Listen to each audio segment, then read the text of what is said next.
Ravi de vous retrouver dans cette édition d'information. Bonsoir à tous. Voici les titres. Le vice-ministre russe de la Science et de l'Enseignement supérieur a été reçu en audience par le ministre guinéen de l'Enseignement supérieur. La modernisation et l'équipement du centre de recherche marine et côtière ont été les principales questions débattues par Alpha Bakar Barry et son hôte. Et puis, nous parlerons de cette cérémonie de remise de diplôme aux lauréats de la 3e promotion diplômés en prévention et contrôle des infections. C'était au Centre d'excellence d'Afrique pour la prévention et contrôle des maladies transmissibles. Et enfin, nous parlerons des femmes entreprenantes dynamiques venues de tous les horizons qui apprécient le site touristique Soko. C'était à la fin de la 13e édition.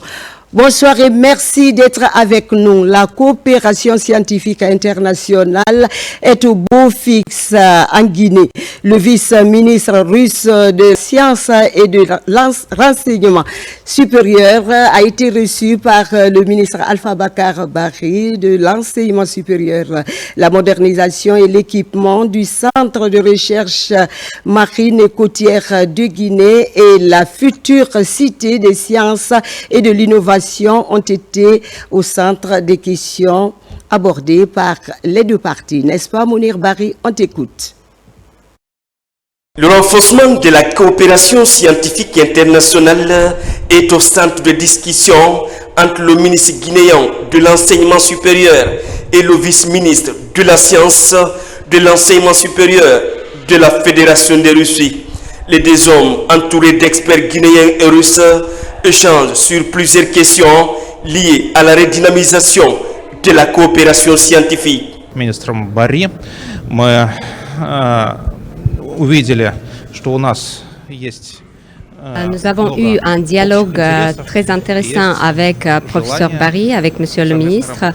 Nous avons vu que nous avons les différents domaines dans lesquels on peut coopérer et nous avons aussi l'intérêt commun de coopérer. Dans supérieur et dans le domaine de recherche scientifique, bien sûr, surtout dans le cadre de CEREMAG. Nous voyons aujourd'hui que les processus de changement dans la nature ont un grand impact et surtout c'est visible en Guinée. Au menu des discussions, la mobilité des étudiants et enseignants-chercheurs, la gouvernance universitaire. Nous avons passé en revue la coopération sur l'enseignement supérieur, notamment le grand contingent de Guinéens qui sera en Russie chaque année, mais aussi l'équivalence des diplômes une fois de retour en Guinée. Donc nous avons parlé de retour de nos boursiers. Et ensuite nous avons parlé de coopération scientifique, notamment autour du CEREMAG comme vous l'avez dit, mais surtout sur un nouveau projet qui va concerner un consortium entre l'IRBAG, le CREMS, le CERFIC et d'autres centres de recherche. C'est une coopération qui date d'il y a plusieurs années. Des équipes techniques du département ont été constituées pour définir ces grandes orientations. L'ambition du ministère après le retour dans les instances internationales est que la Guinée soit une locomotive ouest-africaine en matière de recherche et d'innovation. Et puis à Boké, l'antenne régionale de l'Agence guinéenne pour la promotion de l'emploi est inaugurée. La particularité, c'est l'opérationnalisation du centre de gestion intégré des permis de travail. L'objectif de ce centre est de délivrer des permis de travail biométriques aux travailleurs étrangers. Avec ce centre, plus besoin pour les entreprises de dépêcher des travailleurs à Conakry pour leur enrôlement. On en sait plus avec Amarakou Bassouma et Kerno Ousmane Diallo. Suivez. Dans le secteur de l'emploi, la biométrisation des permis de travail est une des réformes clés opérées sous l'ère du CNRD afin de permettre aux travailleurs étrangers d'évoluer en toute légalité. À Boké, l'inauguration de ce centre de gestion intégrée des permis de travail va permettre de faciliter davantage les opérations au profit des entreprises évoluant dans toute la région. Sur instruction de Monsieur le Président de la République, le général Mamadi Doumbouya, Les activités de ce projet ont démarré il y a un peu plus d'1 an. Nos attentes, c'est d'abord de dire aux employeurs, donc aux entreprises qui utilisent la main-d'œuvre étrangère, que nous avons fait le pas. Aujourd'hui, ils n'ont pas besoin forcément d'aller à Conakry pour les opérations d'enrôlement de leurs travailleurs étrangers. Nous avons vraiment ouvert cet espace-là et également dire à tous ces usagers que l'AGIP est à leur côté. Avec l'ouverture de ce centre de gestion intégré des permis de travail, les équipes de l'AGIP et le partenaire technique TDSS vont aussi pouvoir aller au sein des entreprises pour effectuer les opérations d'enrôlement sur place grâce à des kits mobiles et à des engins roulants mis à disposition à cet effet. Aujourd'hui, Boké est une zone de développement économique et social. Les étrangers, on en trouve toutes sortes. Et plus nous les Guinéens, il faut qu'on sache qui est qui fait quoi. Ça fait partie aussi de la protection des personnes et de leurs biens. La sécurité de nos compatriotes étrangers. Avec le permis de travail biométrique, l'AGIP et TDSS vont aussi pouvoir mieux veiller au respect des emplois protégés et soutenir efficacement la mise en œuvre de la politique nationale de l'emploi. Nous vous amenons dans la préfecture de Dubreka où les élèves de l'école élémentaire viennent de recevoir des kits scolaires. L'objectif visé est à accompagner et encourager les parents d'élèves à scolariser les tout petits, principalement les jeunes filles. Le geste est de la société Wasolo Mining en collaboration avec les autorités sous-préfectorales de l'éducation de Korira, nous dit Bakari Bamba Kondé. On le suit. Dans la préfecture de Dubreka, les autorités de l'enseignement secondaire et les sociétés qui s'y trouvent unissent leurs efforts pour encourager la formation à la base. Ainsi, les élèves de l'école élémentaire de Bantama viennent de bénéficier d'un important lot de kits scolaires par la société Wasolo Mining, filiale d'Odav Multi-Industrie. Il s'agit entre autres des cahiers, ardoises, des stylos et des instruments géométriques. Lorsque les enfants étudient, cela y va dans l'intérêt de la Guinée en général et en particulier de la localité concernée. Donc, nous nous sommes dit, dans le cadre du développement de la localité de Bantama et dans l'idée du président de la République, le chef de l'État, le général Mamadi Doumbouya, nous avons décidé de faire un partage des kits scolaires aux élèves de Bantama.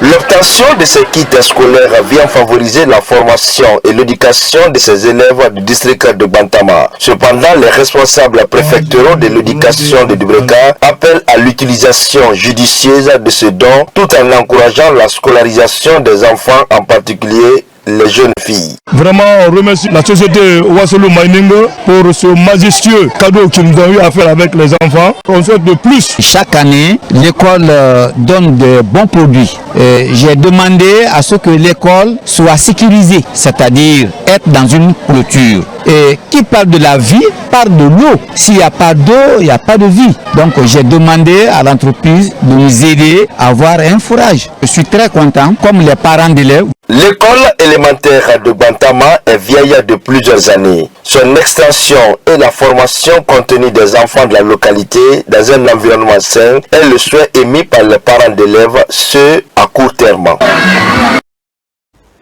De Rorira à la baie où le Crédit rural de Guinée appuie le système éducatif. L'institution de microfinance a fait un don de matériel informatique et de kits scolaires aux meilleures écoles et aux autorités éducatives de la région. Une cérémonie qui a regroupé les autorités administratives et éducatives. Sarah Foudine Diallo et Abdoulaye Diallo ont fait le point. Ce don est composé d'ordinateurs portables et de kits solaires. Le geste vise à établir l'interconnexion entre le Crédit rural de Guinée et le système éducatif du pays. Une innovation pour rapprocher ces deux entités qui jouent un rôle primordial dans la société. Nous nous sommes dit que s'il y a des meilleurs élèves, il y a forcément des acteurs qui chaque jour travaillent pour produire ces élèves de qualité-là. Alors nous sommes à un moment penchés sur eux, d'où la mise en place de ce don-là à l'initiative des écoles pour récompenser les meilleures écoles en leur offrant du matériel didactique, à savoir des ordinateurs et des kits solaires pour les accompagner dans leur travail quotidien. Nous collaborons aujourd'hui avec les enseignants dans le cadre du virement des salaires, mais aussi dans le cadre de la formation en éducation financière aussi que nous assurons au niveau du secteur éducatif, pour mieux permettre aux enseignants, c'est-à-dire aux bénéficiaires de nos dons, de faire un bon usage, non seulement de ces matériels logistiques, mais aussi l'aspect financier. Ce matériel informatique et solaire est destiné aux meilleures écoles et aux autorités éducatives de la région. Toute une satisfaction pour les responsables éducatifs et administratifs de l'ABI. Le Crédit Rural nous facilite la gestion des enseignants, surtout en fin du mois. Donc nous leur remercions très sincèrement.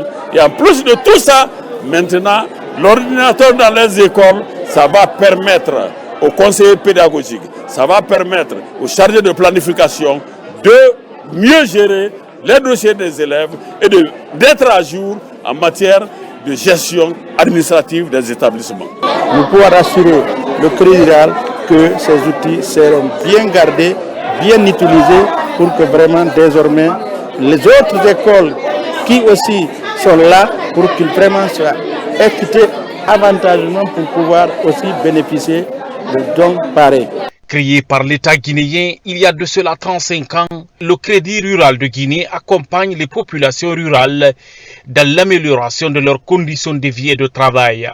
Aujourd'hui, cette institution offre des produits financiers spécifiques et non financiers dans plusieurs domaines, y compris l'éducation.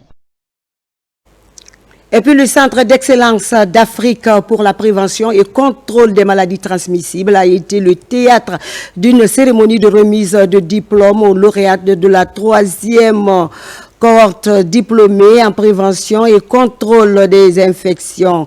Le programme a été rendu possible grâce au ministère de la Santé en collaboration avec les partenaires techniques et financiers. On regarde ce reportage de Marwan Kamara pour en savoir davantage. Pour prévenir les risques de transmission des infections en milieu hospitalier, plusieurs personnels de santé de Guinée et de la sous-région ont été outillés au Centre d'excellence d'Afrique pour la prévention et le contrôle des maladies transmissibles. Ces prestataires de services de santé ont bénéficié de plus d'un mois de formation en prévention et contrôle des infections. La cérémonie qui nous réunit ce matin marque la consécration de la 3e cohorte du diplôme d'université en prévention et contrôle des infections. Ce diplôme s'inscrit dans le cadre de la mise en œuvre du volet pédagogique, du projet de réduction des risques infectieux, mis en œuvre par le ministère de la Santé avec l'appui technique de Expertise France et le financement de l'Agence française pour le développement AFD. Ça fait un total de 90 personnels qui sont formés. Ces différentes cohortes, on connaît la participation de 8 pays africains. Nous avons au moins 14 personnels de 8 nationalités qui ont participé, qui ont été outillés pour servir leur pays. Ce mécanisme de prévention englobe un ensemble de mesures visant à améliorer les performances et réduire la transmission d'infections aux patients et au personnel soignant dans les structures sanitaires de la Guinée. Les outils et compétences acquises lors de cette formation sont d'une grande utilité pour notre évolution professionnelle. Nous sommes convaincus qu'ils nous seront bénéfiques dans l'exercice de nos fonctions au sein de nos structures respectives. Qu'on salue en partenariat entre le ministère de l'Enseignement supérieur et le ministère de la Santé, donc pour avoir des ambassadeurs pour pouvoir prévenir les infections et avoir des soins de qualité. Ce genre de formation vont permettre ici, par rapport au système de santé qui est résilient, de le renforcer et de faire en sorte que nous puissions assister demain à des résultats escomptés dans le domaine de la santé pratiquement. Former des professionnels de santé aux outils et concepts de l'hygiène hospitalière permettra de renforcer la surveillance et le contrôle des infections associées aux soins. Et puis la conservation des chimpanzés, une problématique qui passe par la mise en œuvre du plan d'action national de conservation de cette espèce menacée. Les parties prenantes échangent en vue de faire des recommandations allant dans le sens de concilier développement économique et protection de la biodiversité en général et des primates et leur habitat en particulier. Suivant Ousmane Naba pour en savoir plus. La problématique de la conservation des chimpanzés et de leur habitat est en débat. Les parties prenantes échangent sur les mesures qui concilient développement économique et conservation de la biodiversité en général et des primates en particulier. Une dynamique qui se matérialise par la mise en œuvre des recommandations qui seront issues du plan d'action national de conservation des chimpanzés. La Guinée est un pays très minier, mais c'est aussi un pays très riche en biodiversité. Et donc on est en train de développer des outils pour voir comment est-ce qu'il faut concilier ces deux choses, donc développement et conservation. La Guinée regorge la plus grande population de chimpanzés en Afrique de l'Ouest. La sensibilisation et la multiplication des forêts classées et parcs nationaux constituent la meilleure piste pour la sauvegarde des primates. Les moyens de conservation, les forêts classées et les aires protégées sont les solutions ultimes pour assurer la survie de ces espèces sauvages. Et donc la sensibilisation, la formation des communautés, des conservateurs mérite d'être consultée. Nous avons initié aujourd'hui un projet qui intègre tous les enjeux, notamment la conservation des habitats de ces chimpanzés, qu'on appelle l'approche de la gestion intégrée du paysage. Donc pour nous, ce n'est pas quelque chose de nouveau, nous sommes déjà dans le processus et on suit l'évolution de la mise en œuvre avec nos entreprises membres. Un premier plan a été élaboré en 2005 sans succès. Ce deuxième, qui date de 2019, devrait avoir des résultats probants avec des recommandations strictes sur la conservation des primates. Pendant ce temps, la Blue Zone de Dixine a servi de cadre à une campagne de sensibilisation. Elle est axée sur l'approche psychosociale pour les professionnels d'institutions privées et publiques. Les membres d'ONG, une stratégie de l'ONG fière d'être femme, soucieuse de la productivité des femmes dans le monde du travail. Le récit de Mikini Moussa Kamara et de Daouda Tabansila, on les écoute. Ce programme soutient les membres vulnérables de la communauté en leur apportant un soutien psychologique. Une idée de l'ONG fière d'être femme, engagée dans la promotion des prouesses des femmes dans tous les secteurs d'activité socio-professionnelle. Je pense que c'est la première fois. Les participants au sortir de cette formation pourront influencer tous les comportements dans leur environnement, que ce soit au niveau de leur structure de travail, que ce soit au niveau de leurs ONG ou de leurs associations. Ils pourront donner ce qu'ils auront reçu pour que les comportements changent dans nos communautés, pour qu'on sache que l'être humain doit primer sur tout. Quel que soit le comportement de la personne, qu'on sache qu'on peut l'aider à se positionner, à avoir sa place dans la société. Améliorer, renforcer et partager l'approche psychosociale sanitaire des entrepreneurs est l'objectif principal de cette formation. Si tu es dans l'entrepreneuriat, c'est pour te faire des revenus décents. Mais s'il y a des choses qui se passent autour de toi qui t'empêchent d'évoluer dans ton activité, il faut bien que quelqu'un puisse te montrer le bon chemin, que quelqu'un te donne des conseils. Mais des fois, les conseils ordinaires ne portent pas. Mais quand ce sont des conseils qui sont appris dans une formation psychosociale, je pense que ça portera mieux. Ce programme a mis en place des cellules d'écoute pour le soutien psychosocial des femmes qui évoluent dans le monde de l'entrepreneuriat. Un atelier est en cours pour la mise en place d'un système d'orientation.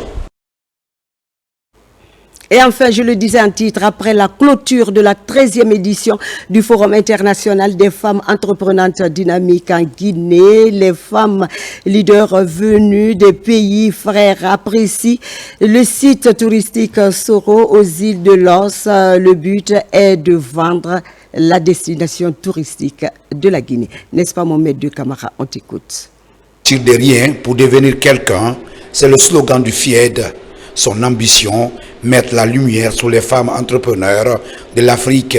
Pour sa 13e édition, la capitale Conakry est choisie pour abriter l'événement. Ce rendez-vous annuel encourage le dynamisme, l'inspiration et le leadership des femmes entrepreneurs de Guinée.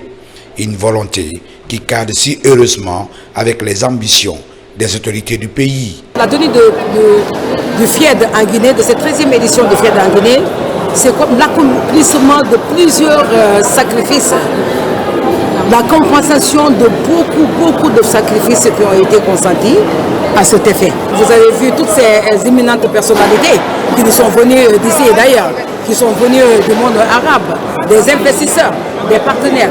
Ici, vous avez beaucoup de porteurs de solutions qui sont arrivés.